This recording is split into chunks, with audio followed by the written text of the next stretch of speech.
Hello बच्चों, कैसे हो? सब बढ़िया होंगे। आज बात करते हैं अर्धचाल की। अर्धचालिकी में अग्र 22 अभिनति पश 22 अभिनति के बारे में देखते हैं। आपने दो वीडियो में देखा अर्धचालिकी का वर्गीकरण ठोसों के आधार पे, उसके बाद देखा ऊर्जा के आधार पे, चालक, अर्धचालक व कुचालक। अब नया टॉपिक है पीएन। तो ये पीएन जो डायोड है वो क्या है, पहले तो उसका संकेत बता देता हूं कि मोस्टली ये यूज कहाँ होता है। देखो, डायोड है वो एक ही दिशा में धारा को प्रवाहित करता है। कहने का मतलब एक ही सिचुएशन में एक ही समय पे अगर वो अग्र दिशा में धारा प्रवाहित कर रहा है, उसी सिचुएशन में पश 22 दिशा में धारा प्रवाहित नहीं करता है। पश 22 के लिए आपको दूसरे डायोड की आवश्यकता होती है। तो डायोड का जो संकेत है उसके बारे में देखिए आप। ये एक जर्मेनियम व सिलिकॉन क्रिस्टल के निर्माण से तैयार होती है। तो आपको अगर डायोड का चित्र देखना है, डायोड का संकेत कई बार पूछ लीजिए कि संकेत बताइए, तो ये जो पी सिरा है, ध्यान से देखिए आप, इस तरह का जो संकेत होता है ये तो था पी और ये एन, या तो इसको इस तरह से भी बोलते हैं पी और एन। यहां से अपन क्या निरूपित कर देते हैं, बिंदु ए बिंदु बी। और ये पी है ये पॉजिटिव होता है और एन होता है ये नेगेटिव होता है, ये याद रखना, ये इसका संकेत है। ये बनता कैसे, या तो ये सिलिकॉन या जर्मेनियम की क्रिस्टल धातु होती है। तो यहां से एक भाग में पी एक भाग में एन, इस प्रकार से अपन क्या करते हैं, इसका निर्माण कराते हैं। और इसके बीच में एक अवक्षेप परत भी आ जाती है। इस तरह से अपन क्या यूज करते हैं, संधि डायोड का एक संकेत तैयार करते हैं। आपको मोस्टली समझ में आ गया होगा। आप टॉपिक पे चर्चा करते हैं। देखिए बच्चों ध्यान से, तो मैं एक साथ दो पार्ट को ले रहा हूं, ध्यान से देखिए आप। फर्स्ट पार्ट तो है अगर, अगर माने आगे, अगर अभिनति।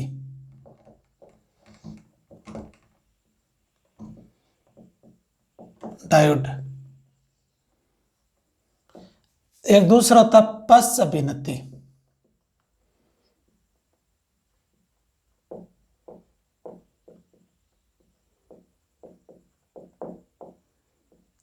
तो सबसे पहले क्या करते हैं, डायग्राम तैयार करते हैं। तो आपने देखा कल की तरह यह एक इंजेक्शन लेते हैं। तो यहां से P और यहां से N, यह पार्ट होगा P और यह होगा N। यहां होलों की संख्या ज्यादा होती है और यहां इलेक्ट्रॉन ज्यादा होते हैं। और यहां अक्ष परत में माइनस प्लस का एक युग्म बन जाता है। अब इसको एक प्लस से एक माइनस से वोल्टेज से जोड़ देते हैं, माइनस प्लस।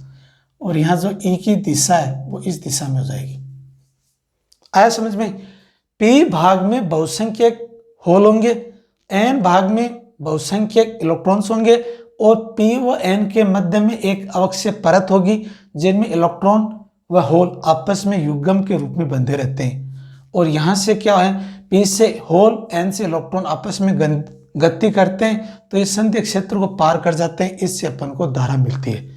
तो सबसे पहले अगर इसकी परिभाषा बनाए तो क्या बनेगी कि पी सिरा बैटरी के धन सिरे से, ये वोल्टेज है या बैटरी है, पी सिरा बैटरी के धन सिरे से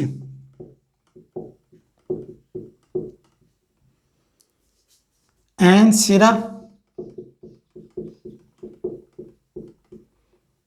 बैटरी के ऋण सिरे से जुड़ा हो।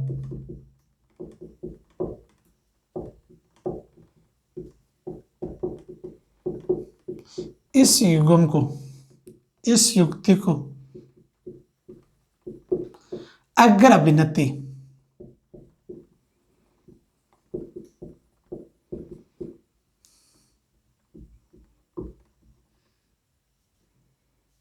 कहते हैं। यहां डायोड का निर्माण करेंगे। यही सेम प्रोसेस यहां जाएगा। पस, पस का मतलब होता है पीछे, अगर का मतलब होता है आगे। ठीक है, ये सेम प्रोसेस इसी में होगा। वही एक आपकी P और N, ये p भाग है, ये n भाग है, यहां से होल है,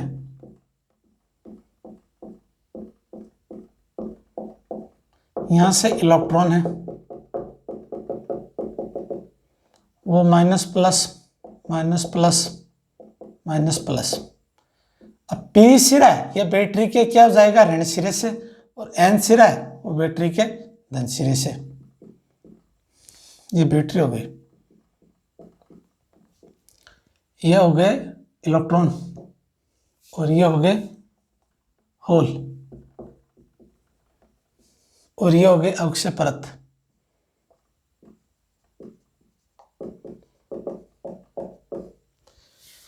और ये हो गए इलेक्ट्रॉन, ये हो गए होल,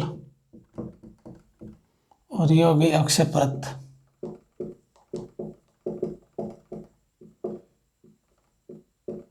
ठीक है बच्चों, सेम ये प्रोसेस लगा देना। p सिरा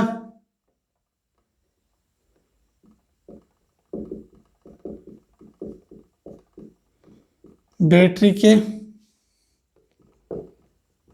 ऋण सिरे से, n सिरा बैटरी के धन सिरे से जुड़ा हो।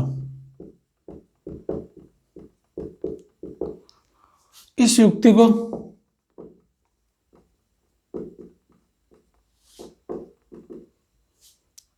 पस अभिन्नति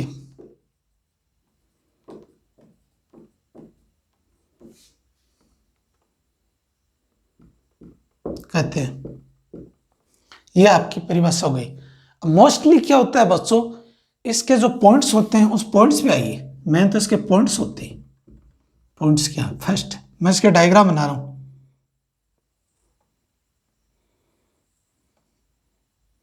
इससे पे ले लेते हैं।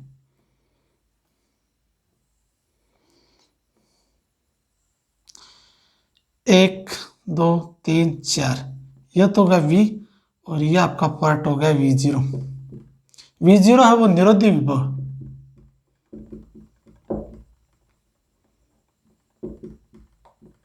और V है विभव। यही पॉइंट यहां ले लेंगे।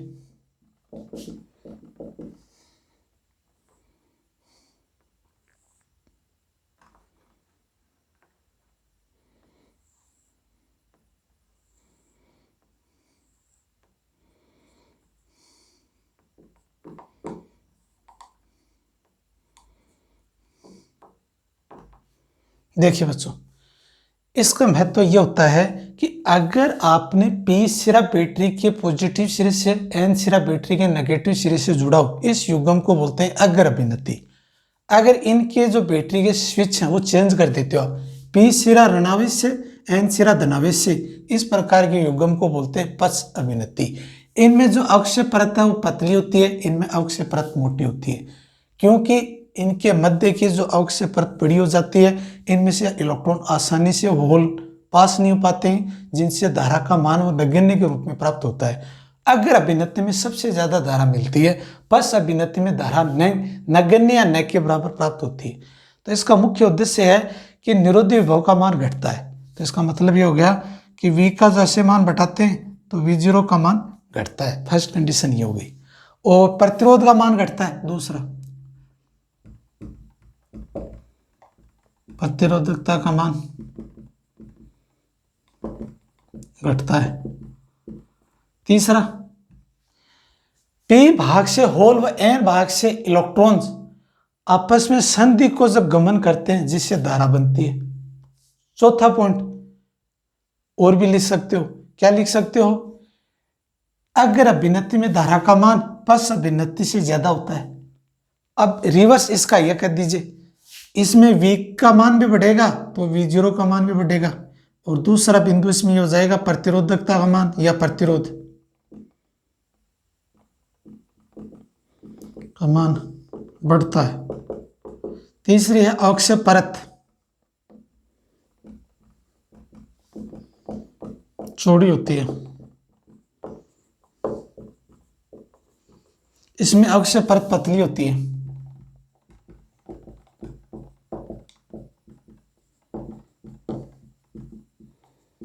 ये इसके मेन पॉइंट्स हो गए। तो आपको समझने के लिए या परीक्षा में आ जाए तो कैसे याद करना है कि पी एन अगर अभिनति पस, अगर का मतलब आगे, पस का मतलब पीछे। अगर अभिनति में क्या होता है, पी सिरा है जिसमें होल उत्पन्न होते हैं, एन सिर में इलेक्ट्रॉन मौजूद होते हैं। इन दोनों को जब आपस में संचरण करते हैं इलेक्ट्रॉन, पी से होल, एन से इलेक्ट्रॉन जब आपस में संचरण में गति करते हैं तो एक अवक्षय परत का निर्माण हो जाता है जिसे धारा प्राप्त की जाती है। एक दूसरे से ये क्या करते हैं, आपस में संक्रमित होंगे, इससे क्या है, धारा बनेगी। तो इसकी जो अक्षय परत वो पतली होती है जिनमें से इलेक्ट्रॉन्स वो होल आसानी से सांद्रित हो जाते हैं, निकल जाते हैं। और जबकि पश्च अभिनति में अक्षय परत चौड़ी होती है जिनमें होल व इलेक्ट्रॉन आपस में क्या है, संधि को पार नहीं कर पाते हैं। इनमें क्या होता है कि ये जो मान बढ़ रहा है तो ये अचानक तेजी से मान बढ़ता है। निरोधी विभव का मतलब वो होता है कि ऋणात्मक सापेक्ष या ऋणात्मक के सापेक्ष दिया गया वह मान जहां विद्युत धारा का मान शून्य हो जाए उसे बोलते हैं निरोधी विभव। तो इसमें निरोधी विभव का मान है वो विभव की तुलना में बढ़ेगा या घटेगा, इसमें घटेगा, इसमें बढ़ेगा। जितनी निरोधी विभव कम होगा उतनी धारा ज्यादा मिलेगी। अक्षय परत पतली होती है, इसमें अक्षय परत चौड़ी होती है। इसका प्रतिरोधकता का मान कम होता है, इसमें प्रतिरोधकता का मान ज्यादा होते हैं। इनमें पी भाग से होल, एन भाग से बहुसंख्यक इलेक्ट्रॉन्स आपस में संद्रित होते हैं तो ये धारा का मान निर्माण करते हैं। इनमें अक्षय परत चौड़ी होने की वजह से धारा का मान प्राप्त नहीं होता है। ये आपके मेन पॉइंट थे। अब नेक्स्ट टॉपिक पे चर्चा करते हैं, तब तक आपके उस टॉपिक को देखिए।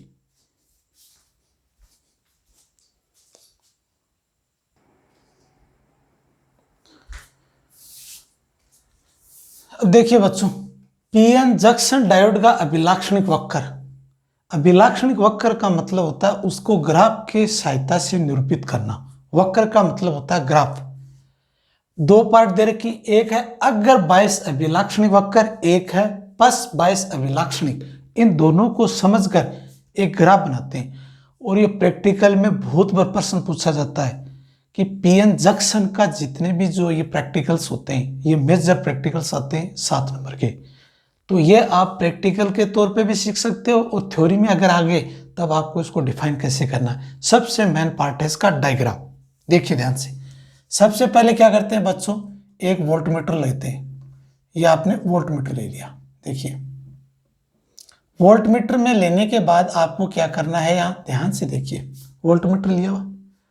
वोल्टमीटर लेने के बाद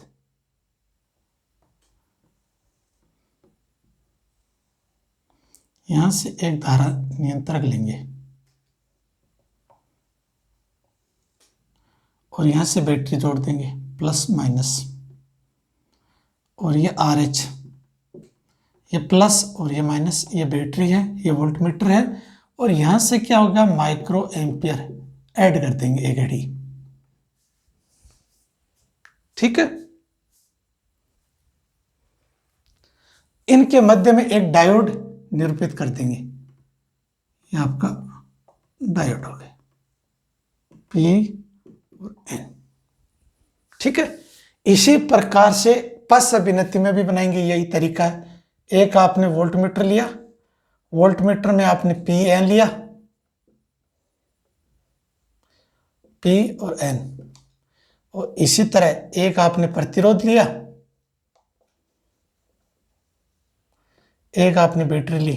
अब बैटरी का जो सिरा है वे स्विच कर देंगे, यह नेगेटिव हो जाएगा और ये पॉजिटिव हो जाएगा, नेगेटिव पॉजिटिव। और ये RH।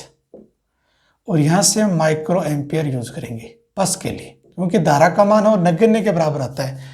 माइक्रो एम्पियर का मतलब होता है 10 की घात 6 एम्पियर और यह होती है 10 की घात -3 एम्पियर। ठीक है, अब इसका ग्राफ देख लीजिए, पूरे की पूरी स्टोरी समझा देंगे। इसका जो ग्राफ है वो ऐसे आता है, माइक्रो एम्पियर I और यह क्या हो जाएगा, वोल्टमीटर। इसका जो ग्राफ है ऐसे होगा, 0, ये हो जाएगा VZ, ये हो जाता है माइक्रो एम्पियर। ठीक है, इसको यहां से ले लेते हैं।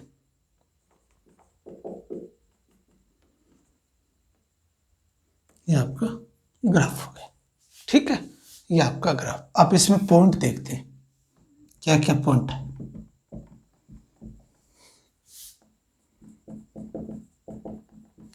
देखो बच्चों, मैं टेक्निकली तौर पे समझा रहा हूँ, पूरी लाइनें नहीं लिख पाऊंगा, थ्योरी सब्जेक्ट है, आप लिख लोगे। अगर 22 अभिलक्षणिक में एक चित्रानुसार एक वोल्टमीटर लेते हैं, एक डायोड लेते हैं, एक धारा नियंत्रक, एक बैटरी, एक मिली एम्पियर को एक साथ रखकर एक परिपथ का निर्माण करते हैं, उस परिपथ का नाम होता है अगर 22 अभिलक्षणिक। या चित्रानुसार इस तरह से व्यवस्थित करते हैं कि उसका जो सिचुएशन है, उसका जो युक्ति है, वो अगर 22 की तरह काम करना शुरू करे। सर्वप्रथम एक वोल्टमीटर, एक डायोड, धारा नियंत्रक, बैटरी और माइक्रो एम्पियर को जोड़कर एक परिपथ का निर्माण करते हैं अगर 22 अभिलाक्षणिक। अगर 22 अभिलाक्षणिक वक्र में ध्यान से देखिए आप, धारा का जो मापन है वो माइक्रो एम्पियर से करते हैं, और वोल्टमीटर क्या करता है, डायोड के सिरों के मध्य का विभवांतर नापता है। टेक्निकल तौर पे समझिए दोबारा, माइक्रो एम्पियर क्या करता है, धारा का मापन करता है, और वोल्टमीटर पीएन संधि डायोड के सिरों, एक सिरे से लेकर दूसरे सिरे का विभवांतर नापन करता है, और अलग अलग विभवांतर के लिए अलग अलग माइक्रो एम्पियर धारा प्राप्त होती है, जिसका ग्राफ आपके सामने ये दे रखा है। यह ग्राफ एक सीधी रेखा नहीं है, तो इसका मतलब ये ओम के नियम की पालना नहीं करती है, ओम के नियम की पालना नहीं करती है।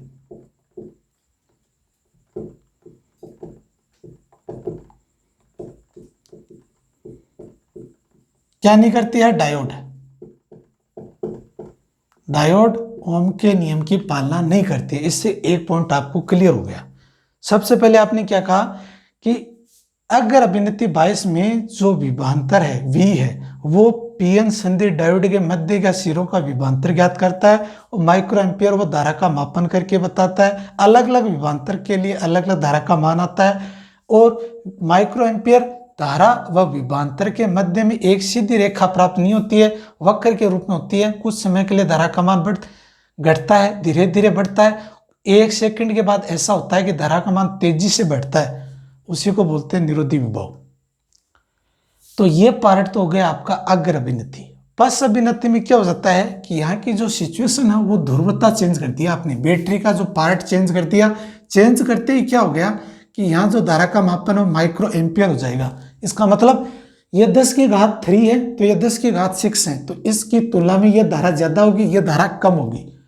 तो सर्वप्रथम एक विभवांतर, एक संधि डायोड, एक धारा नियंत्रक, एक बैटरी, एक माइक्रो एम्पियर को इस तरह से व्यवस्थित करते हैं कि पश्च अभिनति परिपथ की तरह काम करें। तो पीएन संधि डायोड पे अलग अलग विभवांतर देने पर अलग अलग माइक्रो एम्पियर की धारा प्राप्त होती है, और जो माइक्रो एम्पियर धारा वो नगण्य के बराबर मिलती है। इस तरह से यह क्या होता है, पश्च अभिनति में एक सीधी रेखा के बाद वह तेजी से ऋणात्मक मान की तरफ प्रवेश करता है। ऋणात्मक मान का मतलब होता है कि बहुत ही कम मान प्राप्त होता है। इन दोनों का जब आप ग्राफ बनाते हो एक साथ, पी अगर अभिनति है, पी एन अगर अभिनति का ग्राफ,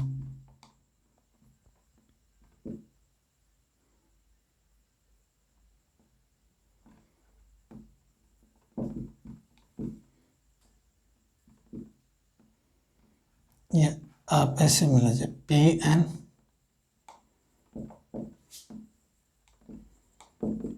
नति का ग्राफ,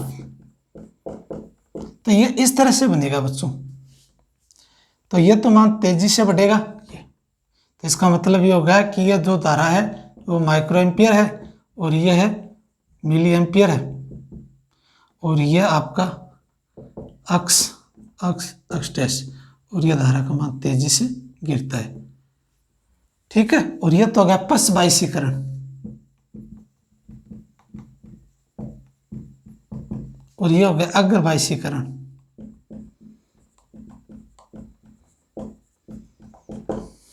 धारा का मान, ये पश्च बायसीकरण धारा का मान, और ये 0 पॉइंट हो गया, और ये आपकी सीरीज हो गई। इस तरह से कंप्लीट सर्किट तैयार होता है। थ्योरी तो मैं क्या लिखूं बच्चों, थ्योरी तो आप जितने भी डायग्राम्स होते हैं ना, उस डायग्राम्स को बहुत बारीकी से समझिए। आप जितना हो सके डायग्राम को समझने के बाद जब आप अपने भाषा में बनाएंगे, वो सबसे बेस्ट थ्योरी होती है, न कि किसी की लिखाई हुई टीचर की। वो बेहतर नहीं होती है, क्योंकि वो अपने अंदाज से लिखाता है। और अपने अंदाज से लिखाने का क्या मतलब होता है कि जो सूटेबल होती है उसकी लैंग्वेज, उसी के हिसाब से वो बोलता है। आपको क्या अच्छा लगता है, आप अपने डायग्राम को देखकर, ये जो पोर्शन है ये चेंज नहीं होता है, चाहे जितने भी फैकल्टीज हैं या चाहे जितने भी बच्चे हैं, ये आपका पैटर्न सेम रहेगा। इस पैटर्न पे आपकी जो लैंग्वेज की जो भाषा है वो चेंज हो सकती है। कुछ वर्ड्स ऐसे होते हैं टेक्निकली तौर पे शॉर्ट लिखते हैं, कई लेंथली लिखते हैं, कई अपने हिसाब से बनाते हैं, वो आपके ऊपर चॉइस है, वो मैं चॉइस छोड़ के आपके ऊपर रखता हूँ। सबसे पहले आपने डायग्राम देखा, डायग्राम में दो पार्ट आपके चेंज हो रहे हैं, यहाँ माइक्रो मिली एम्पियर, यहाँ माइक्रो एम्पियर, यहाँ पॉजिटिव नेगेटिव, यहाँ नेगेटिव पॉजिटिव। इसमें धारा का मान पहले कम बढ़ता है, वह धीरे धीरे तेजी से बढ़ता है। इसमें धारा का मान ऋणात्मक की तरफ प्रवाहित होता है, और इसमें धारा का मान मिलता है, इसमें धारा का मान नगण्य के रूप में प्राप्त होता है। इन दोनों का जब ग्राफ बनाते हैं वो इस तरह से होता है। वो थ्योरी आपने जस्ट बना सकते हो इस पार्ट को देखकर। यह समझने के बाद में नेक्स्ट टॉपिक पर बढ़ते हैं, तब तक इस टॉपिक को पढ़िए आप।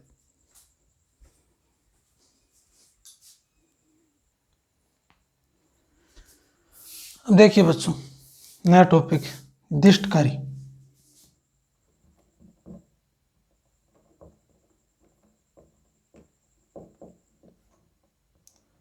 दिष्टकारी का क्या मतलब होता है? एससी, एससी का मतलब होता है प्रत्यावर्ती धारा।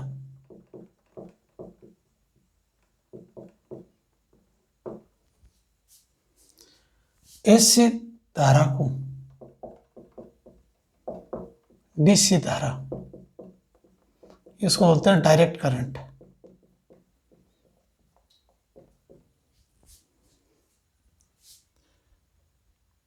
में परिवर्तन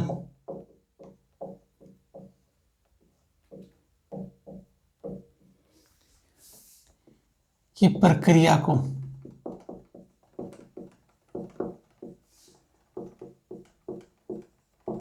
दिष्टकरण कहते हैं। इस युक्ति को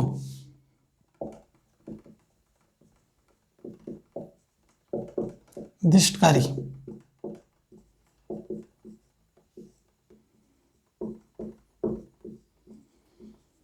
आया समझ में? इसका मतलब ये हो गया कि जो एसी धारा है इसको आपको डीसी में कन्वर्ट करना है, इतना सा अंतर है। कहने का तात्पर्य है कि प्रत्यावर्ती धारा को दिष्ट धारा, जो डायरेक्ट करंट बोलते हैं, जैसे शुष्क सेल है, उस सेल में अगर आप कन्वर्ट करते हो तो इन्वर्टर की तरह एक काम करती है मशीन, उसको बोलते हैं दिष्टकारी या दिष्टकरण। यही कन्वर्ट करती है एसी धारा को दिष्ट धारा में कन्वर्ट करती है। इस प्रक्रिया को बोलते हैं दिष्टकारी। अब दिष्टकारी के प्रकार, दो प्रकार होते हैं। एक तो होता है अर्ध तरंग दिष्टकारी, और एक आपका पार्ट होता है पूर्ण तरंग दिष्टकारी। तो अर्ध तरंग दिष्टकारी के बारे में समझते हैं। आपका सबसे पहले क्या करते हैं, अर्ध तरंग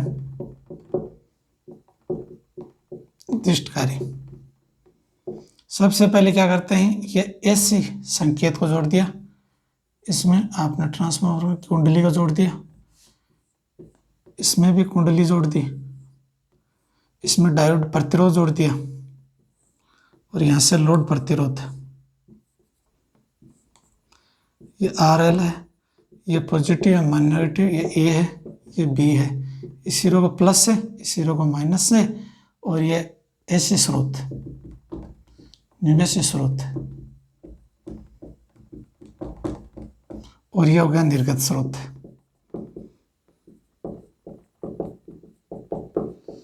और इसका जो ग्राफ है वो इस तरह से आएगा।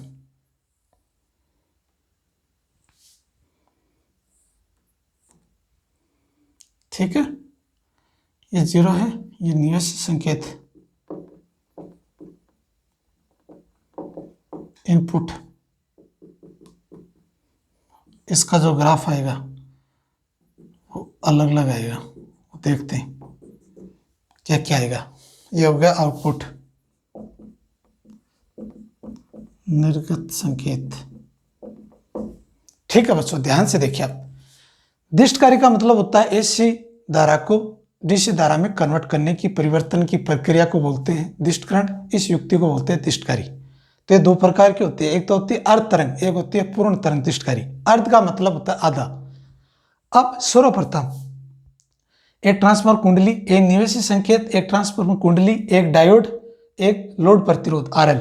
आरएल का मतलब होता है लोड प्रतिरोध, और ये होगा डायोड। आपस में मिलाकर एक अर्धतरंग दिष्टकारी की परिपथ का निर्माण करते हैं। तो सर्वप्रथम क्रियाविधि देखिए आप। सर्वप्रथम प्राथमिक निवेशी संकेत में ऐसी धारा प्रवाहित करने पर पास में रखी दूसरी कुंडली के अंदर जो लगा डायोड PON, ये जो डायोड है वो PON है, और एक लोड प्रतिरोध जुड़ा होता है जिससे आपको आउटपुट ज्ञात करना है। तो सर्वप्रथम ए बिंदु को पॉजिटिव सिरे से, बी बिंदु को नेगेटिव सिरे से जब जोड़ते हैं तो इनमें से जो धारा है वो PN डायोड है वो अग्र अभिनति की तरह काम करेगा। अग्र अभिनति जस्ट आपने तुरंत पढ़ा है कि अग्र अभिनति में मिली एम्पियर धारा प्रवाहित होती है, पश्च अभिनति में माइक्रो एम्पियर धारा प्रवाहित होती है, माइक्रो एम्पियर में धारा प्रवाहित नहीं होती है, और मिली एम्पियर में धारा का मान प्राप्त होता है। तो ये अग्र अभिनति बायस होने के कारण तो ये जो D1 है डायोड, ये आपका डायोड D1 है। इस डायोड D1 में क्या है, धारा का मापन होगा, और ये RL लोड प्रतिरोध उस धारा को होल्ड कर लेगा। तो इसका मतलब ये होगा कि ये जो आपका पॉजिटिव सिरा D1 डायोड, ये D2 डायोड, ये D1 डायोड और ये D2 डायोड, तो ये D1 डायोड काम करेगा तो ये आपका परिपथ काम करेगा D1। दूसरी स्थिति में क्या करेंगे, इस टर्मिनल की ध्रुवता को चेंज कर देंगे, इसको माइनस कर देंगे, इसको प्लस कर देंगे। तो ये जो डायोड है वो आपका पश्च अभिनति में बन जाएगा। पश्च अभिनति में धारा का मापन नहीं होता, न धारा प्रवाहित होती है, तो ये क्या करेगा, नगण्य के रूप में धारा देगा। तो आधे चक्कर में ही धारा मिलेगी, आधे चक्कर में धारा का मापन नहीं मिलेगा। तो इस सिचुएशन में यह है, यह धारा नहीं मिलेगी और यह धारा वापिस मिल जाएगी। तो इस तरह से आपका क्या हो जाएगा, इस तरह का एक अर्ध चक्कर का निर्माण हो जाएगा। आया समझ में? इस तरह से इसका पार्ट होता है अर्ध तरंग दिष्टकारी।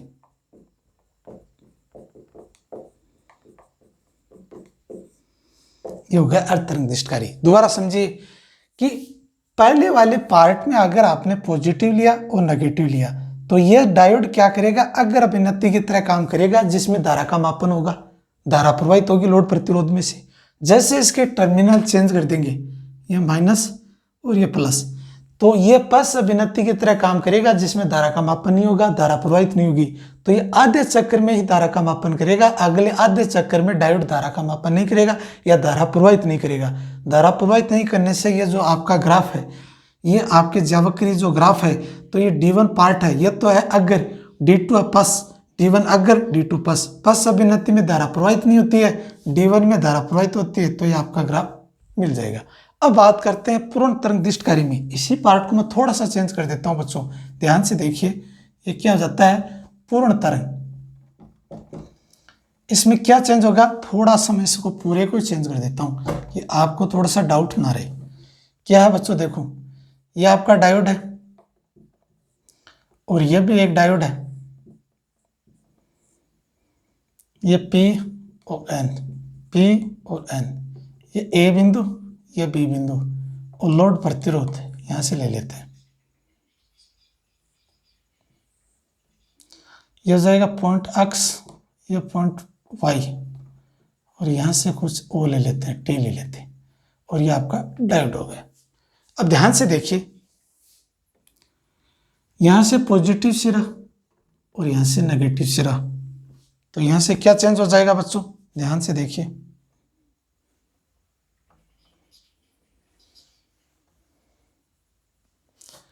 पूर्ण तरंग दिष्टकारी में सर्वप्रथम प्राथमिक निवेशी संकेत को ऐसे स्रोत से जोड़ देते हैं, और द्वितीयक स्रोत में दो डायोड जुड़े होते हैं। एक डायोड अग्र अभिनति की तरह काम करेगा, दूसरा डायोड पश्च अभिनति की तरह काम करेगा। कैसे, देखिए कि सर्वप्रथम टर्मिनल A व टर्मिनल B के ऊपर पॉजिटिव और नेगेटिव टर्मिनल ऐड कर देते हैं। तो ये जो D1 डायोड है, ये जो आपको नजर आ रहा है, ये D1 डायोड और ये D2 डायोड, ये जो D1 डायोड है ये तो काम करेगा अग्र अभिनति की तरह, और D2 डायोड क्या करेगा, ये करेगा पस अभिनति में। तो एक चक्कर में आपका D1 डायोड काम करेगा, तो ये D1 डायोड की तरह धारा मिल जाएगी।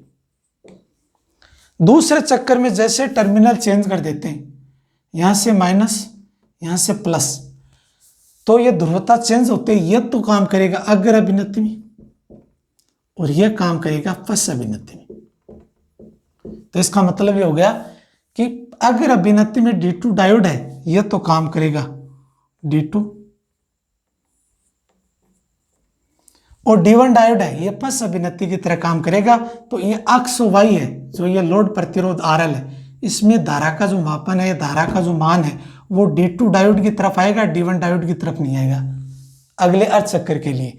इस प्रकार ये प्रक्रिया लगातार चलती रहती है, तो एक समान रूप से पूर्ण रूप से अपन को दिष्ट धारा मिलती रहती है। तो कई बार आपको पूछ लिया जाता है कि सबसे ज्यादा उपयोगी अर्धतरंग दिष्टकारी है या पूर्ण तरंग दिष्टकारी है, तो AC को DC में बदलने के लिए सबसे अति उत्तम पूर्ण तरंग दिष्टकारी है। ये पूरे के पूरे मान को दिष्टकरण में कर देती है। क्यों कर देती है?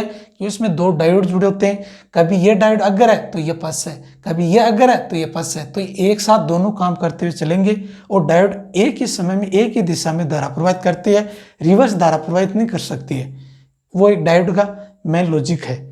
इस आधार पे आप यह तय कर सकते हो कि दिष्टकारी की जो प्रकार, दिष्टकारी की परिभाषाएं, इनका ग्राफ, इस तरह से आपको स्पष्टीकरण करना है। अगर परीक्षा में प्रश्न कोई बड़ा आ जाए, RBSE या CBSE जो भी बच्चे बैठते हैं, NCERT का सिलेबस चल रहा है, इस NCERT के सिलेबस में अगर आपसे पूछ लिया रेक्टिफायर या दिष्टकारी, तो ये क्या AC को DC करने का युक्ति है, और अर्ध तरंग में आधा मान को रेक्टिफायर करता है, पूर्ण तरंग में कंप्लीट वेव में क्या करती है रेक्टिफायर, ये टोटल कंप्लीट मान AC को DC में कन्वर्ट करती है। इस आधार पे अपन ये समझा सकते हैं कि ये दिष्टकारी का प्रकार हो गए, ये इसकी परिभाषा हो गई। इसी के साथ वीडियो को क्लोजअप करते हैं। वीडियो को बच्चों लाइक करें, शेयर करें और सब्सक्राइब करें। जो नए बच्चे हैं जुड़िए, उनको शेयर कीजिए, और नया वीडियो के साथ, नए टॉपिक के साथ कल मिलते हैं। तब तक के लिए हमारे को इजाजत दीजिए। तब तक ये टॉपिक आप पढ़ते जाइए टेक्स्ट बुक की सहायता से, और नेक्स्ट टॉपिक कल चर्चा करते हैं इसी पार्ट का, तब और नई चीज़ें सीखने को मिलेगी। तब तक के लिए हमारे को इजाजत दीजिए। Thank you.